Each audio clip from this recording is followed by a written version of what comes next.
Hi guys, this is Reena Jadhav here at Vator HP Splash event, and I'm so excited I've got Dr. Pankaj Vij here with me today, lifestyle medicine doctor with this amazing book, 8 Weeks to a New You. Thank you so much for being with us today. So what is the cause of chronic disease? The cause, as we were talking earlier, Reena, is all about lifestyle. It's the choices that we make. It's how we live. It's what we eat. It's how we think. And in your opinion, as we're starting to see these huge chronic diseases, 800 new autoimmune diseases, as I understand, have been identified, what is it that you help your patients do in order to get better, other than prescribing a pill? Absolutely, other than prescribing a pill. I encourage everyone to really search inside, and because the answer is inside each and every one of us. We're unique individuals. We have to search for that answer, search inside yourself. It has to be something that you're doing different. Do you prescribe meditation to everybody? Absolutely, I do. And the first thing I talk to people is, what do you eat? Tell me what you ate today. Tell me what's a typical day of eating.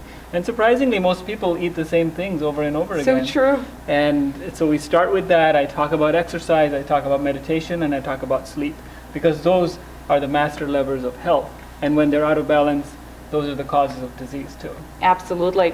What are your thoughts on the microbiome? There's been a lot of conversation about that. Yeah, we're just at the tip of the iceberg learning about the microbiome, and that may be where the individuality lies, where one person does really well on a super high carb diet, where this other person wants to do a high fat diet and they don't do well eating a lot of carbohydrates.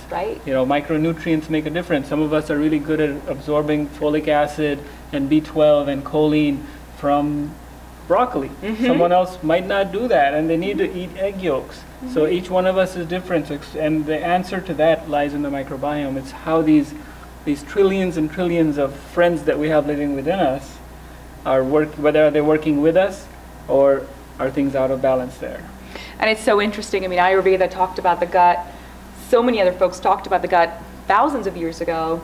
And I think we're almost circling right back to it. Is there a test that you like in terms of helping someone figure out their gut microbiome? So again, we're right at the tip of the iceberg. There are a number of companies that do these tests. I recently had one from a company of a friend of mine. His company is called 3T and AI. And it's funny, when he started, we thought that there were 3 trillion bacteria, so he called it 3T and AI. And now we're learning that there's a lot more than that. So he may have to actually rename the company. Rename it. So you talk a lot about, in your book, you've talked about supplements and things like that. What are your thoughts on supplements? I think in a very selective way, some supplements might be of use for certain people, but I'm a big proponent of getting your medicine from food, to really try to eat the type of diet where you're getting all the supplements, all the nutrients, macro and micronutrients, and importantly phytonutrients from your food. Because food is the real medicine. It's the most intimate way in which we interact with the environment. Now, it's hard for patients, as we were talking earlier, to actually make the kinds of changes that often are required. What do you do to help them? Well, again, everyone is different. For some people, it's small steps. It's one step at a time. Let's meet you where you are, and we'll walk one step. Can you just change one meal? Can you just do this one thing different? Can you get to bed by 9 p.m. or can you meditate for 2 minutes? And for certain other people, it's like jumping into a cold pool. I'm not going to do it with, somebody splashing water on me. You just have to jump all the way in. So really, again, understanding where each individual is and working with them to make that transformation. Now, it's wonderful that you've transitioned from just being a conventional medical doctor prescribing pills to someone who's bringing lifestyle medicine into it. What will it take to get more doctors to do that? Oh, it's already happening, because this is so much more satisfying. It's so much more fun to see someone heal. To see someone heal, and to see them 3 months later and say, you know what, we can stop this medicine. You don't need to be on 3 different blood pressure medicines. We're stopping these 2. You only need this one. Or we're getting rid of your insulin. You only need this pill to take for now, and hopefully we get rid of that too. It's so much more satisfying, and there's literally thousands of people, joining the ranks through the American College of Lifestyle Medicine, where I'm a board member, and other places where this is the medicine of the future. Very exciting to hear. So from the book itself, Turbo Metabolism, Reversing Diabetes, Obesity, Heart Disease, and Other Metabolic Diseases by Treating the Causes, what do you believe are the causes? The causes are the lifestyle. The causes are the food choices that we're making, the fact that... Let's talk about the food. Are you a believer that glyphosate and eating non-organic could be contributing to the problem? Absolutely, without a doubt. I mean, not only am I a believer, there's plenty of proof for that. Okay. And the way that we've altered the environment, the way we're genetically modifying our foods, what we're adding to the soil, you know, in many ways the soil is like the gut. Absolutely. So imagine what happens to your gut when you take a course of antibiotics. You wipe out a third of the bacteria. You might end up with diarrhea for a month. Similarly, when we're dumping all these synthetic pesticides like glyphosate and synthetic fertilizers into the soil, we're essentially putting that soil on antibiotics. So and organic, go organic. One strong recommendation. Absolutely. Eliminate processed food, junk food, frozen, packaged, as much as you can. What about the second factor, which I'm sure is stress? Stress is huge. Stress is huge. We're all running around like chickens with their heads totally. As I was 10 minutes ago. Yeah, but that's okay to some extent, as long as you have an antidote. You have to balance the sympathetic overload with some parasympathetic. So it's constantly, it's like the yin and yang. So having whatever practice it is that you need, you know, for me it's spending time outdoors, spending time with loved ones, playing guitar, hiking, just sitting quietly, even if it's for 5 or 10 minutes some days, it makes a big difference. But we all need to be focusing on those things. That's mental hygiene, just like we think about dental hygiene of flossing and brushing your teeth. We also need to floss our mind.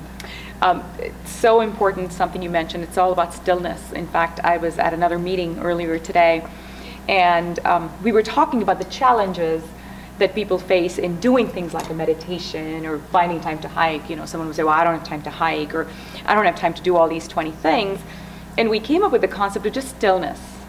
And if you can just sit quietly, turn off your phone, your television, your friends, your mind, and you're literally just sitting still. And you can sit outside, you can just listen to the birds. That's all you need. You don't even need to adopt new practices. It can be something as simple as that. And it's so powerful. So true. Just, you know, taking even 2 minutes to focus on the breath. Yeah. And you notice that even in those 2 minutes, you'll find that your breathing actually changes. It slows down. Yes. If you're wearing something that measures your heartbeat, you might notice that your heartbeat slows down. Everything just calms down. Well, scientifically, they've proven that, in fact, a certain kind of breathing can bring blood pressure down by a good 20 points or so. Which is better than drugs. Absolutely better. And guess what? You always have your breathing techniques with you. You can do them any time of the day. Any parting shots? You know, what if someone's listening to this and worried about whatever, diabetes, heart disease, what is the one recommendation? What is the one thing they should start right away? Well, I would first invite them to realize that they have more power than they think.